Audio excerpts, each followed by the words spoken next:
Ladies and gentlemen, welcome back to another video. Today we're going over the third and final update for my Death's Oath Caustic Arrow character for the Crucible League. So we don't waste anyone's time, we're just going to get straight into it. This is what the passive tree looks like in the end. We can see here we have a Transcendent Mine. This gives you around 8% more damage. Excellent jewel, and particularly cheap as well. It's only like 60 chaos or thereabouts.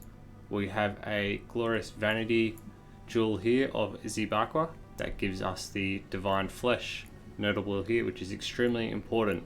We raise our chaos resistance up pretty high, which we already have to do, but we give it that extra 5%, and then 50% of all our elemental damage we take is taken as chaos damage.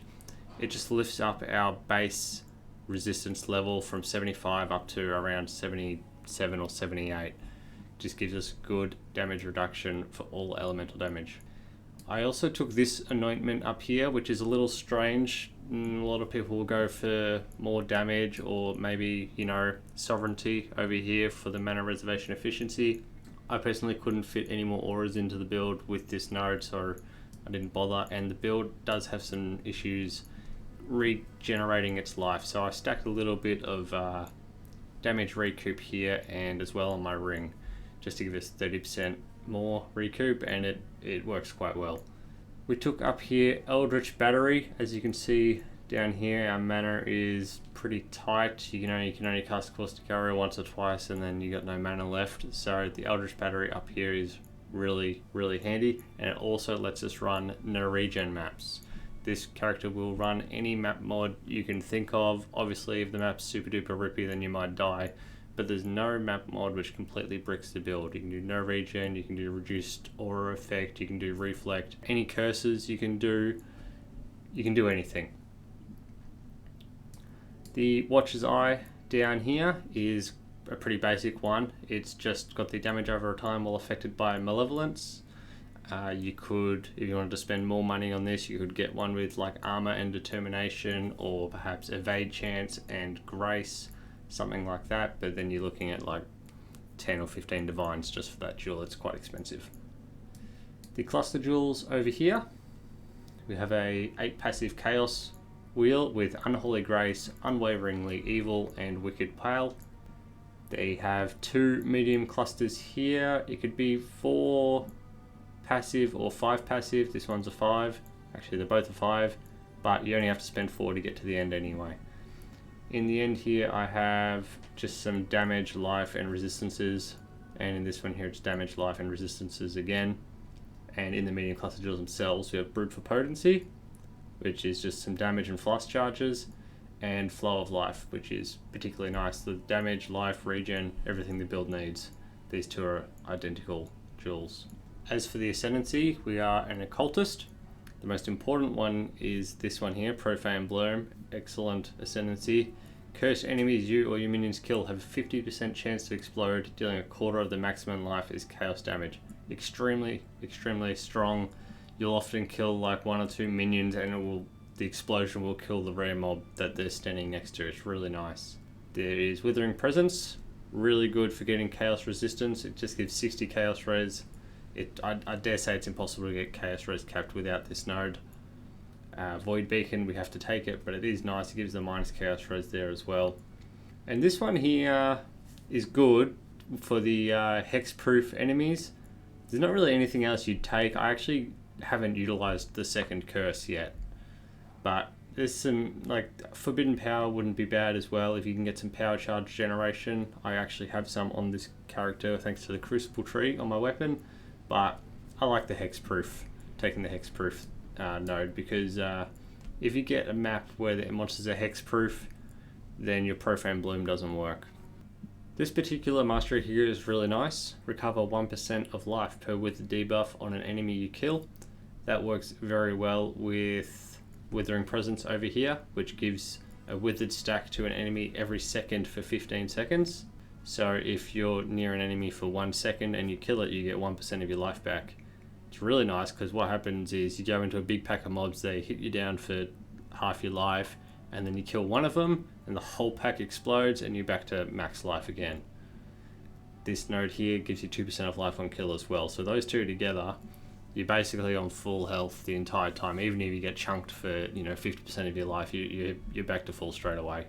That, and I've got a instant flask down here which takes care of the rest. As for the gear we're wearing, we have a bow here which can be crafted deterministically.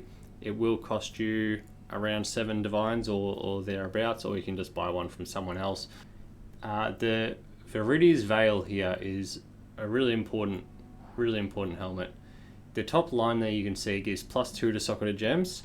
That actually rolls 1 to 2. So if you're going to buy this, you have to get the +2 one, the +2 roll, because you're going to have Enlighten in there. And if your Enlighten is a level lower, you may not get the mana reservation efficiency that you need to get all your auras in. So you can put a level 1 Enlighten in this helmet and it will still give you a benefit, where a level 1 Enlighten normally gives you no benefit. The Impresent Amulet here is really important as well, although you can play the game without this amulet. I did it for the first few days of the league. When the league comes out, this amulet is normally like 3 to 5 divines. It's quite expensive, but nowadays it's like 30 chaos. This gives your Despair no mana reservation. So you can see down here I have my Despair and I can put it on with no mana issues whatsoever. The Despair is our curse, which procs the Profane Bloom.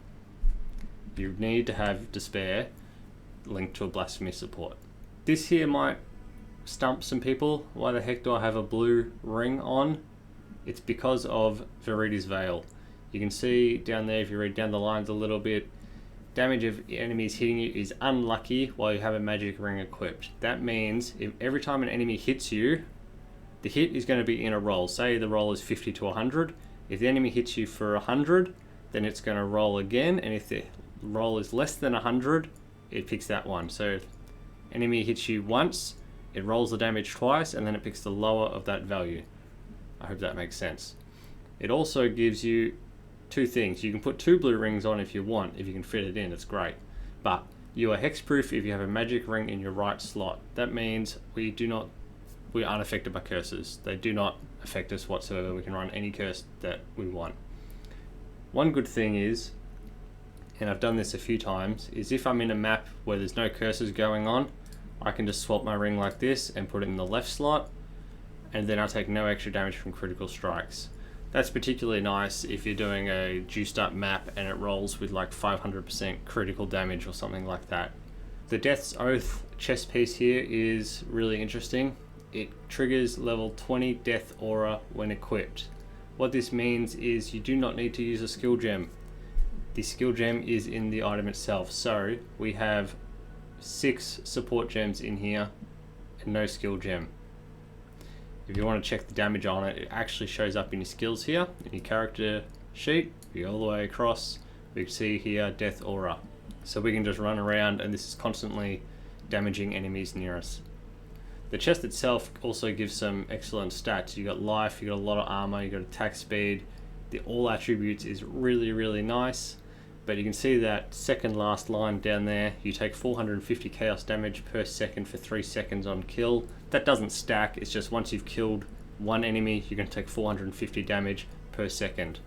However, if you get your chaos resistance up, that gets reduced dramatically. If we've got 80% chaos res like I do, then 450 damage per second becomes more like 100 damage per second. It's extremely manageable, especially if you get a little bit of life regen somewhere in your build, which you will from your cluster jewel down here, flow of life here and here. Once you got that in, the damage over time from this is completely negated and it doesn't matter at all. That, and you're getting life regen when you kill enemies as well. It's just it's not an issue whatsoever. The rest of the gear is just padding out stats and getting some damage. This quiver here is just life and damage.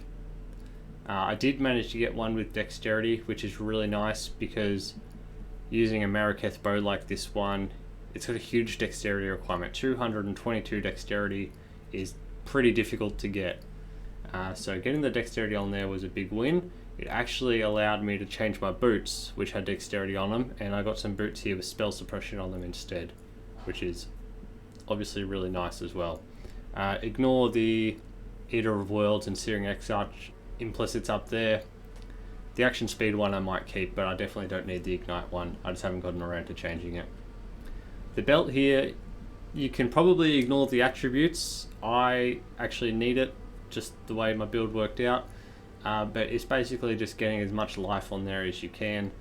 It's a Hunter Stygian, which can roll life, percent, and maximum life. You also probably need to get some resistance on there because this build does struggle to get its resistances. The gloves here, we don't go for the Eldritch influences, we go for the Hunter influence instead, just so we can get that chaos damage over time multiplier on there. It's a nice little damage boost. You do not need the +2 to socketed AoE gems. I was playing around with these gloves, seeing if I could hit it, and I hit it. It really just gives me a little bit more damage from my Despair Curse. It's not necessary in the slightest. As for the gem links, we have Grace, Malevolence, and Determination, all linked up with our Enlightened gem. And just looking at it now, I've actually only got level 20 gems. Those should be level 21 when you're playing. Down here we have Despair linked to Blasphemy support. We have Defiance Banner, and we have Flame Dash. On our boots here, we have Cast when Damage Taken, level 1, with a Molten Shell level 10, and a Life Tap support. Just because our mana is so tight, sometimes the Molten Shell wouldn't go off. And we also have here a Withering Step, which is level 20. This is not linked officially to the Cast when Damage Taken support because it's above the required level. I've also got the Withering Step on my left click here, so it just triggers automatically every 5 to 10 seconds as I run around. In our bow, we have our Caustic Arrow with Vala Caustic Arrow. The Vala Caustic Arrow is really important. It really helps out the single target damage a lot. Highly recommend you get it. If you can get a 21 Vala Caustic Arrow, that's even better because this skill does scale very well with levels. We have a Vicious Projectile support on here, Awakened one. You don't have to have the Awakened one. We have Void Manipulation support on here. We have Swift Affliction, Concentrated Effect, and an Empower to boost up the gem level. You may notice on here the Empower support says it's level 6. That's because it gets 3 levels from the stats on the bow itself. On the bow you can see it has +1 to level of socketed gems on the top line, and in the crafted modifiers it has +2 to level of socketed support gems. So instead of having a level 3 Empower, we have a level 6 Empower. You could get a level 7 Empower if you wanted to, and that would boost the level of Caustic Arrow up and again. So my Caustic Arrow could be level 29 if I got my shit together and did it properly. The Death's Oath has Concentrated Effect, Life Tap support, Efficacy, Void Manipulation, Swift Affliction, and increased Area of Effect support. The Life Tap is a funny one. We have Life Tap here on our Cast when Damage Taken setup, which triggers when we walk as well. For the elusive, it gives us Life Tap, which then boosts the damage of this Life Tap. It's a little complicated, but it does work. The Pantheon that I went with was Soul of the Brine King. The chance to avoid being frozen is really nice, and reduced effective chill on you is also extremely nice.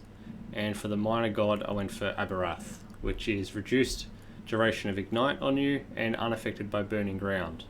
I run a lot of the Searing Exile influence here, and those things are igniting me and putting burning ground down all the time, so disregarding that is just another mechanic that I can not worry about. The cost to set this character up, I believe, is around 28 divines to have it exactly as I have it. We have 4 divines in the Watcher's Eye, 8 divines in the weapon, 1 divine in the 3 cluster jewels, 1 divine in each of my jewels, 5 divines in the quiver, around 5 divines in the gems, and 3 divines in the belt. There's also a divine or 2 in the gloves, boots, rings, that sort of stuff, but you know, you don't have to get, like, these gloves are crazy. You might not have to get something as crazy as these, but you could spend 5 to 10 divines on these. The brutes might be 2 to 5 divines, depending on how nice you get them. And you know, rings and stuff, you could end up spending some money, but around 28 divines to get the build to this stage. I was playing this build for the last 2 weeks with much worse gear than I currently have. I just upgraded it all the other day. As for the path of building, you can see down here our damage is 2.3 million, which is on the lower end, but I should emphasize that this character is not a bossing character. It is definitely a mapping character. I did do my Exarch and my Eater of Worlds just fine, but really this is a mapping character. I'll be perfectly upfront about that. This character will get you through the end game. Don't know if you'll do Maven on it. Maybe you're very good at Maven. I'm bloody terrible, but it will get you through to the end game just fine. But don't go farming 100 bosses with it. And just to show, this is 2.3 million Guardian Pinnacle boss damage. You can see here I've ticked a few boxes which are relevant. We have life tap almost all the time. We are almost always phasing. We have elusive on our left click. We have almost always killed recently and in the last 3 seconds. We've almost always suppressed recently as well. I could click that if I wanted to. As for our stats on the side here, our effective hit pull is okay. You know, it's nothing amazing. The character is kind of squishy. It's a mapping character after all. Our physical max hit is very, very low. You do not want to get punched in the face too hard with this character. However, the elemental and the chaos hits are pretty decent. Life pool is a little low. That's where the damage recoup comes in. Very important to have your life regenerating from some source, whether it's just life regen or recoup. You just need a way of getting your life back quickly, because there's no point having a massive effective hit pool if you just take 30 hits per second and you're still dead anyway. We have a little bit of evasion here and there. We're at 62% chance to evade attacks, and our spell suppression is at 66%. I actually don't know if I ticked on our flasks here. I did not. We can tick our flasks if you want, and it just boosts our stats up a little bit more. It's up to you. Some people like ticking their flasks, some people don't. With our flasks up, our effective hit pool goes up a decent amount. You know, I mean, I've got 3 charges when you hit on all my flasks, so my flasks are up, you know, in a map my flasks are up 95% of the time, so it is reasonable to have those ticked, I suppose. Now, just to give a demo of what the character looks like in a map, I've got a map here which I'm going to completely randomize, and we're just going to run that. I really do not care what map mods roll on a map. It does not matter whatsoever. I will, however, put my ring back on my right slot where I like it. I like being curse immune. As you can see, we have elemental weakness on here. With our resistances being so tight, that elemental weakness would actually hurt quite considerably. As you can see, if I wanted to, I could just run around and not attack anything and it would all die. I need to run in the right direction though. That is the Death's Aura, just killing everything, and then when I kill these things which are cursed by my despair on blasphemy, it's damaging everything else. Just run near this pack and it's all dead. Run near this blue pack and it's all dead. I really only cast the, or shoot my Caustic Arrow on a rare mob. It's really the only time you need it. You might do it on a blue pack if the map rolls with extra monster life or something like that, because it could take a second or two to kill them otherwise. The other nice thing, as you can see on here, all these monsters have energy shield. And, oh, hello. You know, that's only my 2nd Divine Orb for the entire league. I've been playing for 3 weeks. I don't know what I was saying now. All the monsters have energy shield on this map, but because we're doing chaos damage, it's totally ignored. So if you roll a map where all the monsters have 50% energy shield on top of the maximum life, it's completely negated by the fact that we're doing chaos damage.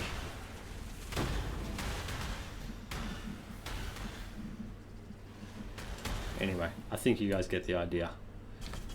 The build just runs around. You can hold a left click for most of the map, and then every now and then you'll push right click and cast your Caustic Arrow, and then on the map boss you might push whatever key you select. I've got it on W here for the Vile Caustic Arrow.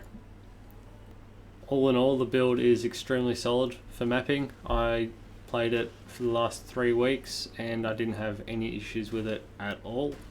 I really enjoyed it on the Vale Temple maps that I was running. You guys might have seen, actually most of you probably did see that video that I put out. It did very well. Thanks everyone who liked that video and commented and subscribed. It was really nice. Earlier today I decided to try out some Delirious content. I was running 60% Delirious maps with Harbingers, Breaches and Abysses in the map, and it was no problem whatsoever. I did die once to the unique boss. He punched me in the face pretty hard, and like I said, I don't have a whole lot of physical mitigation, so you don't want to get too close to those bosses, but other than that, it's extremely solid for a mapping character. It's really hard to beat, and you can just hold left click for most of the map, which I like because get a bit of carpal tunnel playing so much Path of Exile. I'll leave you now with a few clips from earlier today running those Delirious maps, and I'll catch you guys in the next video. If you liked the video, please give it a like and consider subscribing to stay up to date with what I post next. Thanks guys.